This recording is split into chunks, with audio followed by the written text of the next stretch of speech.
할렐루야.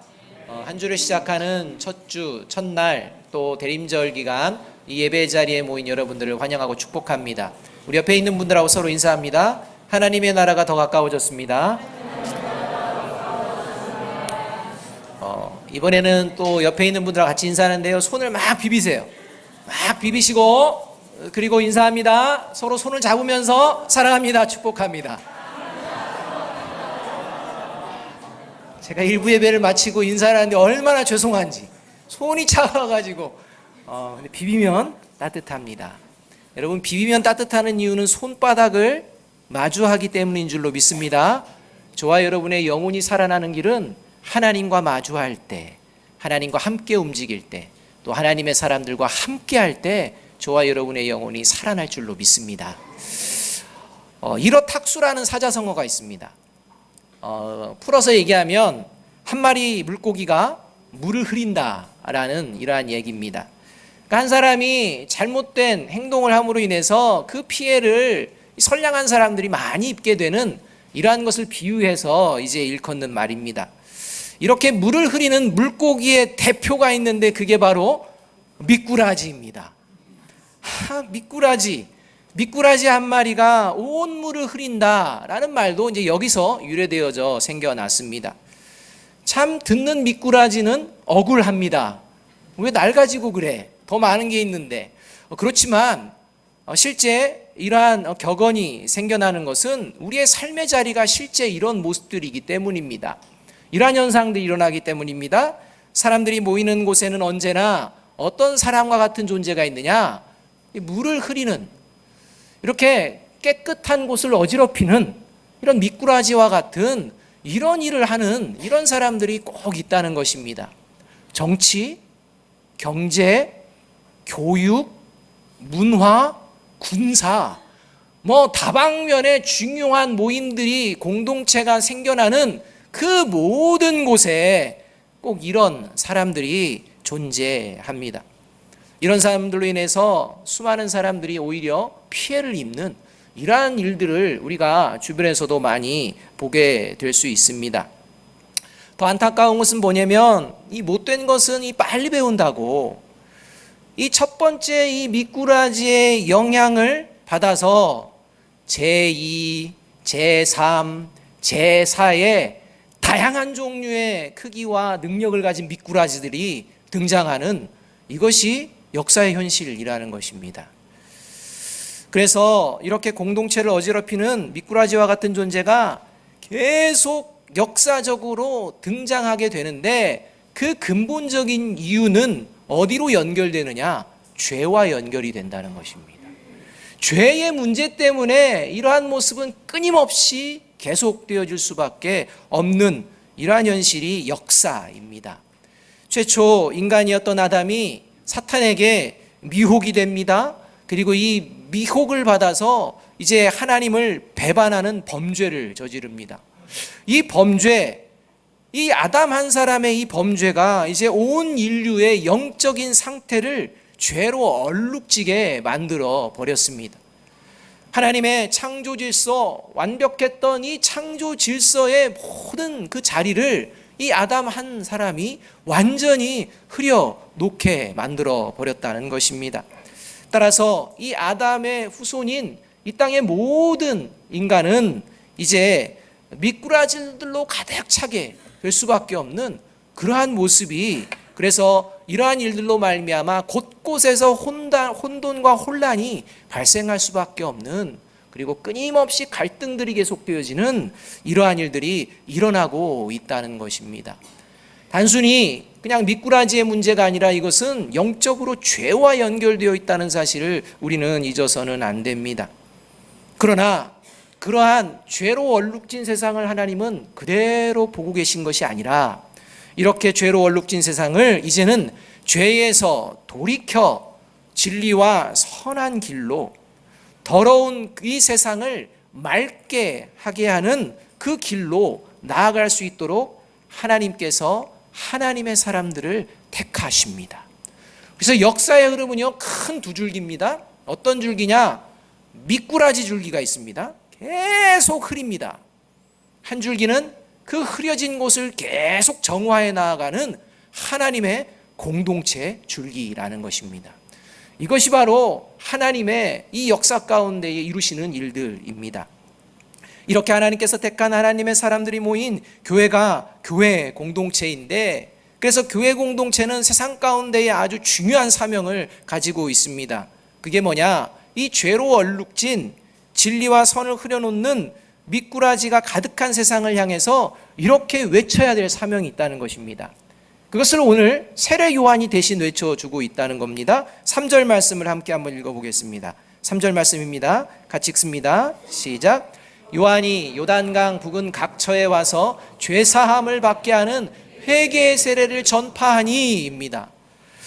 그리스도인과 교회 공동체가 결코 놓아서는 안 되는 사명이 뭐냐? 세상이 죄 가운데 있음을 선포하는 것입니다. 그리고 죄가 무엇인지를 보여주고 깨닫게 하는 것입니다. 그래서 그 죄에서 돌이키도록 실제 보여주는 이 모습이 그리스도와 교회 공동체가 이 시대에 감당해야 될 사명이라는 것입니다. 그러하기 위해서는 저와 여러분이 죄에서 먼저 멀어져야 하는 것입니다. 죄가 무엇인지를 알고 그 죄가 사망의 길이라는 것을 사람들에게 보여내는 이러한 모습이 그리스도인과 교회 공동체 안에 이루어져야 한다는 것입니다. 그러나 불행하게도 세상을 향해 회개를 선포해야 될 교회 공동체 중에 오히려 먼저 회개해야 할 처지에 놓인 그런 미꾸라지 같은 교회 공동체가 있다는 것입니다. 또 교회 공동체 안에도 이런 회개해야 될 처지에 놓인 미꾸라지와 같은 교인들이 실제 하고 있다는 것입니다. 이러한 존재들이 득세를 하게 되면 세상은 더 어두워집니다. 더 힘들어집니다. 더 혼란을 겪게 됩니다. 무엇이 진리인지 무엇이 옳은 길인지를 가늠할 수 없게 하는 이러한 존재들이 교회 공동체가, 또 교회 공동체 안에 있는 교인들 가운데에 이런 모습을 살아가는 모습들이 실제 우리의 삶의 자리 가운데 보여져서 믿는 자들의 마음까지도 힘들게 하는 이런 상황이 벌어지고 있는 것이 지금의 상황입니다. 저와 여러분은 과연 어떠합니까? 저와 여러분은 여기에서 자유할 수가 있다고 생각하십니까? 혹시 미꾸라지와 같은 모습으로 지금 교회 안에서 또는 세상 안에서 이 더럽히는 이러한 삶을 살아가고 있는 것은 아닌지 돌아보아야 합니다. 왜냐하면 우리가 읽은 오늘 본문 2절 상반절에도 전혀 그러지 않아야 될 존재가 이스라엘 백성들을 혼미하게 만들고 정말 그 영혼을 더럽히는 그러한 일을 했기 때문입니다.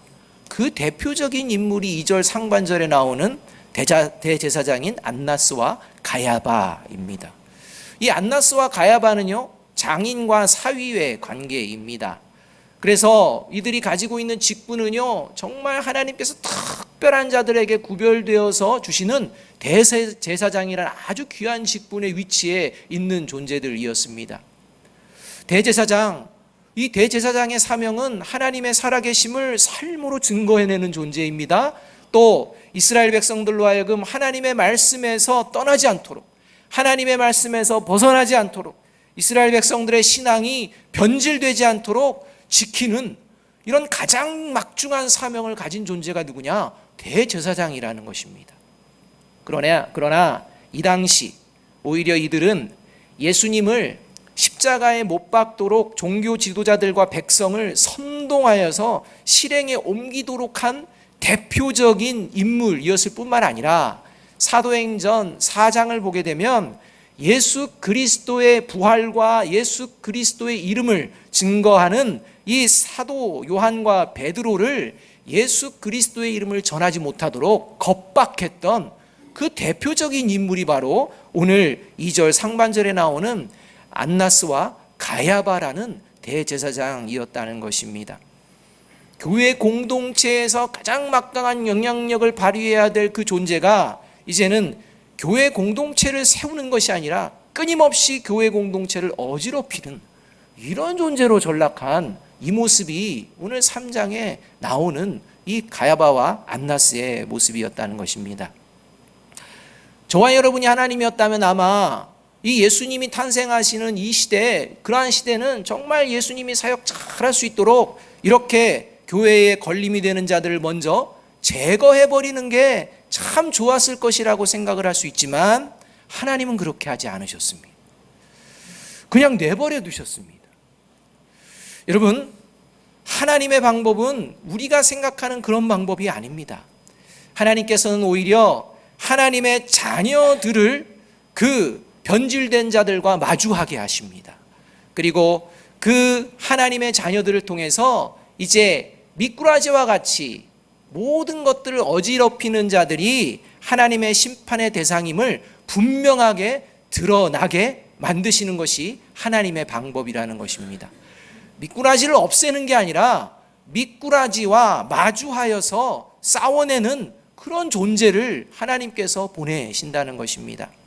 따라서 구원받은 그리스도인들은요, 세상을 보면서 악과 또 잘못된 모습들 가운데에서 형통하게 살아가는 것처럼 보이는 그러한 존재들이 내 주변에서 넘치고 있을지라도, 그런 미꾸라지와 같은 존재가 보여지고 경험되어질지라도 그러한 자로 인해서 염려할 것이 아니라, 저와 여러분, 우리 그리스도인들은 어떤 모습이어야 되느냐? 그리스도인 다움을 보여내면 될 것입니다. 이것이 하나님의 방법입니다. 저와 여러분이 그리스도인 다움을 보여낼 때 그곳에서 새롭게 시작되어지는 하나님의 나라가 확장되어질 줄로 믿습니다. 그러한 모습으로 나아가는 것이 바로 그리스도인이라고 하나님께서는 말씀합니다. 그래서 예수님께서는 가라지 비유를 통해서 마태복음 13장 29절과 30절에서 이렇게 말씀하고 계시는 것입니다. 주인이 이르되 가만두라. 가라지를 뽑다가 곡식까지 뽑을까 염려하노라. 둘 다 추수 때까지 함께 자라게 두라. 추수 때에 내가 추수꾼들에게 말하기를 가라지는 먼저 거두어 불사르게 단으로 묶고 곡식은 모아 내 곳간에 넣으라 하리라 합니다. 하나님의 알곡으로 선택된 하나님의 백성들은 그 알곡으로 자라면 됩니다. 가라지 신경 쓰지 말아야 합니다. 그 일들은 하나님께서 해결해 주실 줄로 믿습니다. 그래서 그리스도인다움을 이 어두운 시대 가운데 보여내는 저와 여러분이 되어야 할 것입니다. 우리 옆에 있는 분들하고 이렇게 서로 권면합니다. 미꾸라지로 살지 맙시다. 권면합니다. 미꾸라지로 살지 맙시다. 한 번 더 권면합니다. 가라지로 살지 맙시다. 추어탕 좋아하시는 분들은 이 겨울에 추어탕 드시면서 항상 기도합니다. 하나님 미꾸라지로 살지 말게 하여 주시옵소서. 여러분 기억하십시오.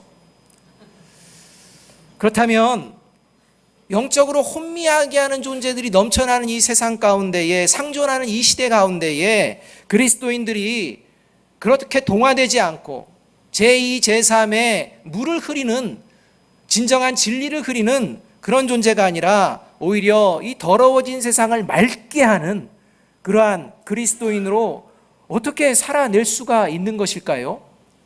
그 비결을 세례 요한이 가르쳐주고 있다는 것입니다.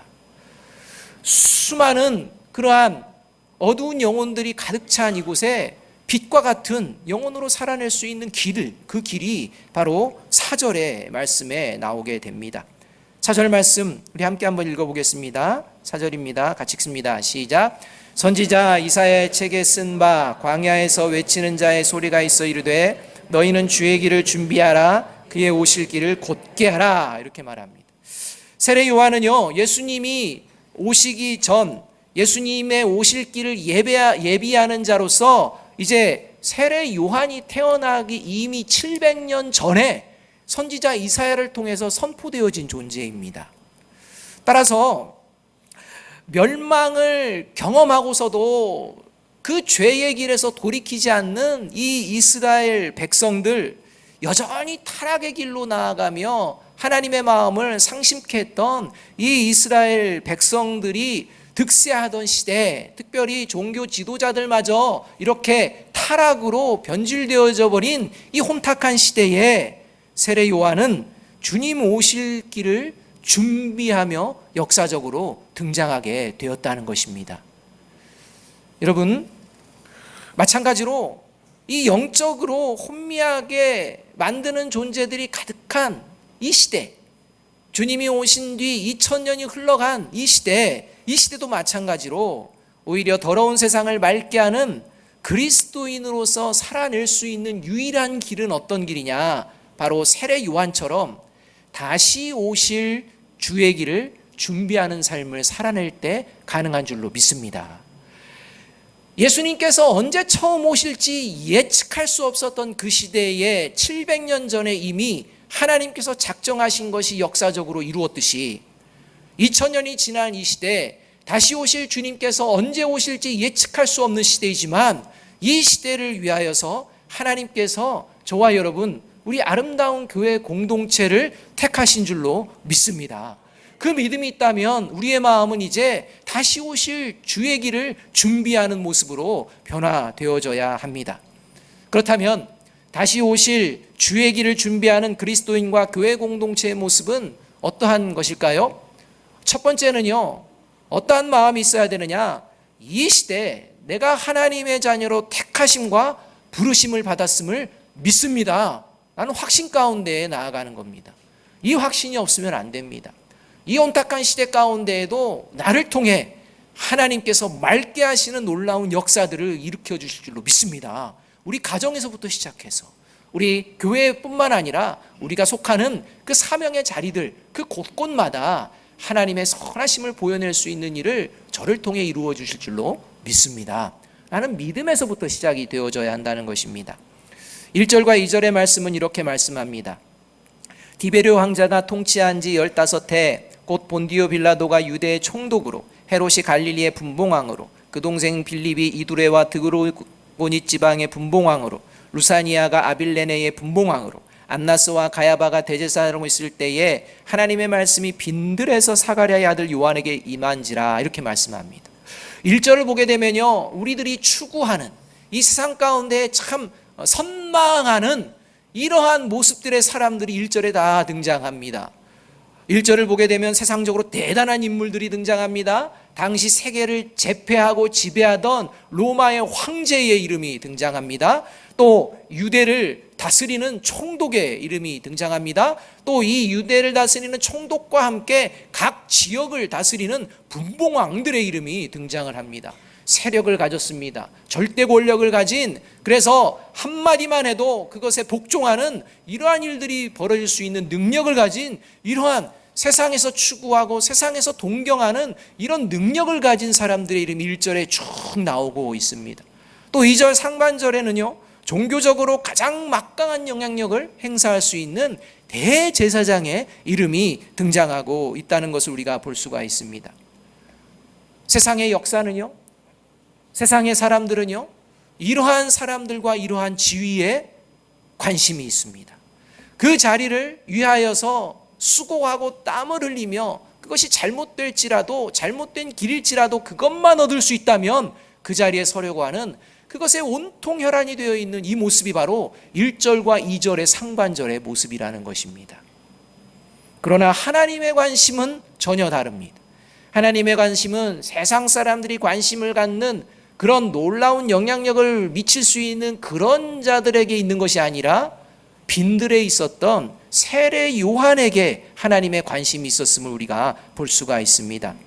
스스로 왕이라고 생각하는 자들과 영적으로 부패한 종교 지도자들로 말미암아 타락하고 혼란스러운 그 상황에 하나님께서는 다른 사람이 아니라 왕도 아니고 권력자도 아니고 대제사장도 아닌 세례 요한, 이 한 사람을 택하시고 부르셨듯이 하나님께서는 이 시대가 아무리 타락하고 혼란스러운 상황일지라도 하나님의 뜻을 이루시고 주의 길을 준비하는 그리스도인과 교회 공동체를 예비하시는 하나님이십니다.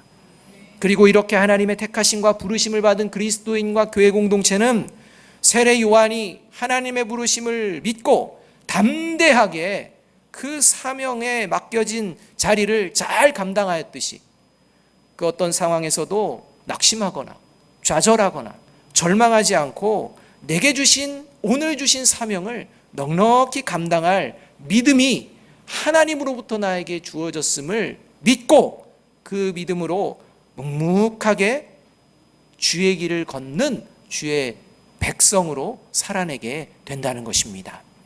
그래서 참으로 인내가 필요하고 끝까지 걸어내고자 하는 간절함이 필요한 모습이 그리스도인의 모습이요, 이 일을 이루기 위해서는 언제나 하나님을 바라보아야 한다는 것입니다. 그래서 시편 37편 7절 9절은 이렇게 말씀합니다. 여호와 앞에 잠잠하고 참고 기다리라. 자기 길이 형통하며 악한 꾀를 이루는 자 때문에 불평하지 말지어다. 진실로 악을 행하는 자들은 끊어질 것이나 여호와를 소망하는 자들은 땅을 차지하리로다. 이 땅 가운데에 악이 득세하고 이 악으로 말미암아 이 마음이 불편할지라도 그 불편한 마음을 다 십자가에 못 박고 하나님께서 내게 주신 그 소망의 길을 걸어낼 때 저와 여러분에게 약속하신 하나님의 나라가 준비된 줄로 믿습니다.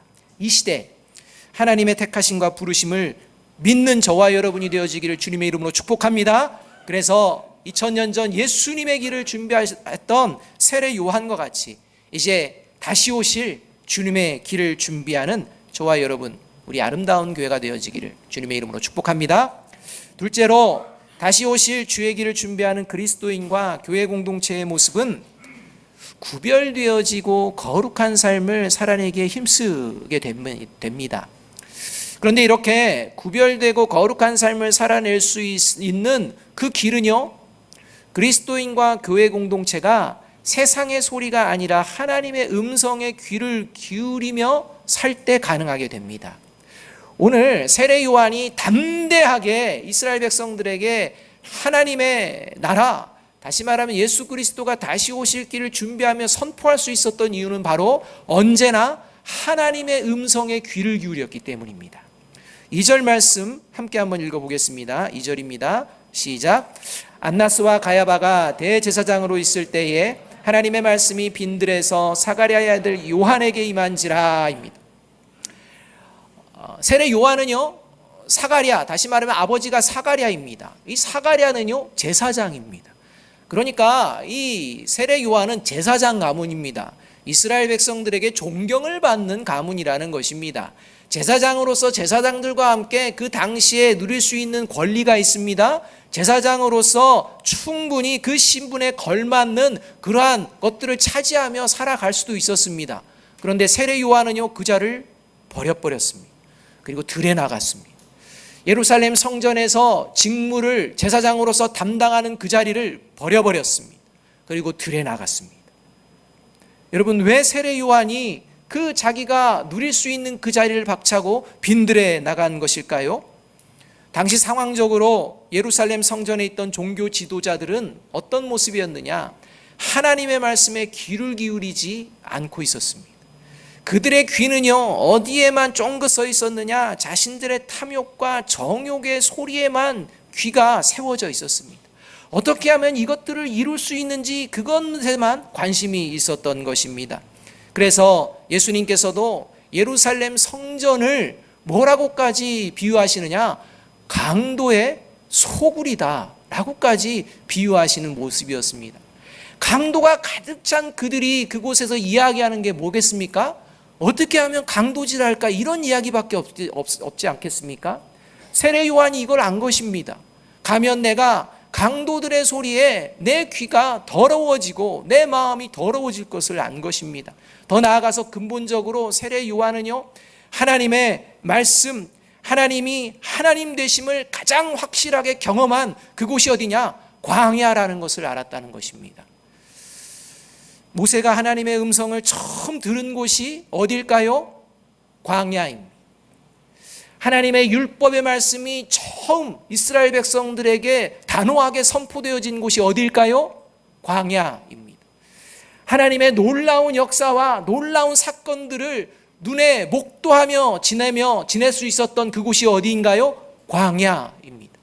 하나님의 말씀을 듣지 않을 때 멸망받을 수 없음을 뼈저리게 경험한 그곳이 어디인가요? 광야입니다.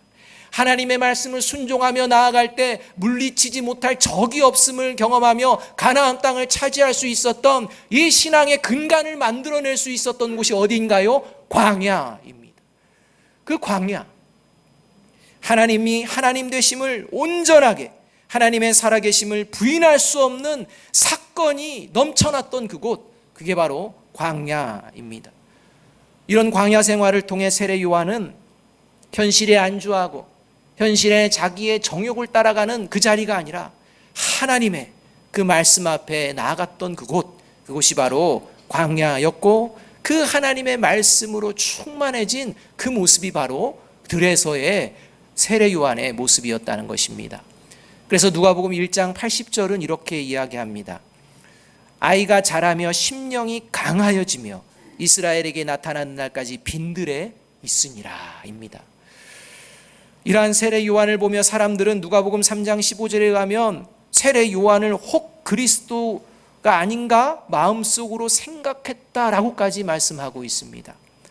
세례 요한의 말과 삶이 타락하고 변질되어서 위선으로 가득 찬 종교 지도자들과는 달리 구별되어지고 거룩을 향하는 그 모습이었기에 사람들도 이런 평가를 했던 것입니다. 사랑하는 여러분, 저와 여러분이 살아가는 이 시대에도 이렇게 살면 될 것이다, 이것이 생명의 길이라는 수많은 소리들이 저와 여러분의 귓전을 내리칩니다. 이러한 소리들이 가득 찬 삶의 자리에서 먼저 세상의 소리에 귀를 막고 하나님의 음성에 귀를 기울이며 성령의 도우심과 인도하심으로 구별된 자리로 나아가기를 힘쓰는 저와 여러분이 되기를 주님의 이름으로 축복합니다. 세 번째로, 다시 오실 주의 길을 준비하는 그리스도인과 교회 공동체의 모습은 뭐냐? 이렇게 하나님의 말씀을 들으며 내가 하나님의 택하심을 받았음을 믿습니다라고 나아갈 때 이제 세상 가운데 어떤 모습이 보여져야 되느냐? 나 자신을 드러내는 삶이 아니라 하나님의 살아계심을 드러내는 그런 존재가 되어야 한다는 것입니다. 다 함께 4절 말씀을 함께 한번 읽어보겠습니다. 4절입니다. 같이 읽습니다. 선지자 이사야의 책에 쓴 바 광야에서 외치는 자의 소리가 있어 이르되 너희는 주의 길을 준비하라, 그의 오실 길을 곧게 하라. 세례 요한의 등장은요, 이스라엘 사람들에게 신선한 충격이었습니다. 특별히 종교 지도자들에게는 큰 충격이었습니다. 그래서 도대체 이 세례 요한이라는 존재가 어떤 존재인지의 궁금증을 이제 가지게 됩니다. 그래서 이 바리새인들이 사람들을 시켜서 세례 요한이 누구인지 스스로 이야기할 수 있도록 계속해서 너는 누구냐라는 질문을 하도록 만듭니다. 요한복음 1장을 보게 되면 그래서 바리새인들의 명령을 받은 사람이 와서 넌 그리스도냐? 너는 선지자냐? 계속해서 이야기하며 넌 누구냐? 넌 누구냐라고 계속 집요하게 묻는 장면이 나옵니다. 그렇게 계속해서 집요한 질문을 듣던 세례 요한이 마지막에 자신을 요한복음 1장 23절에서 이렇게 소개합니다. 이르되 나는 선지자 이사야의 말과 같이 주의 길을 곧게 하라고 광야에서 외치는 자의 소리로라 하니라. 우리 아버지가 제사장이고 나도 제사장이거든 하면서 나는 제사장, 그 제사장 가문의 요한이다 라는 이야기를 하지 않습니다. 수많은 사람들로부터 관심을 받고 있습니다. 사람들로부터 그리스도가 아닌가라는 이런 높임과 존경까지 받고 있었지만 그는 결코 교만해지지 않았습니다. 오직 자신은 예수 그리스도의 오심을 준비하는 소리에 불과한 그런 정체성을 잃지 않았다는 것입니다. 그러하기 때문에 변질되지 않고 구별된 삶을 끝까지 살아낼 수가 있습니다. 이 모습이 바로 저와 여러분이 이 땅 가운데에 보여내야 될 모습입니다. 자신을 드러내고 교회의 위세를 드러내는 것이 아니라 오직 저와 여러분을 통해 하나님의 영광만이 드러나기를 간절히 바랍니다. 저와 여러분의 삶을 통해 많은 사람들이 하나님의 살아계심을 고백하는 역사가 이루어지기를 간절히 바랍니다. 절대 교만하지 않고 하나님의 사용하기에 합당한 존재로 늘 빚어지는 저와 여러분이 되어지기를 주님의 이름으로 축복합니다. 반면에 당시 종교 지도자들은 그렇지 못했다는 것입니다.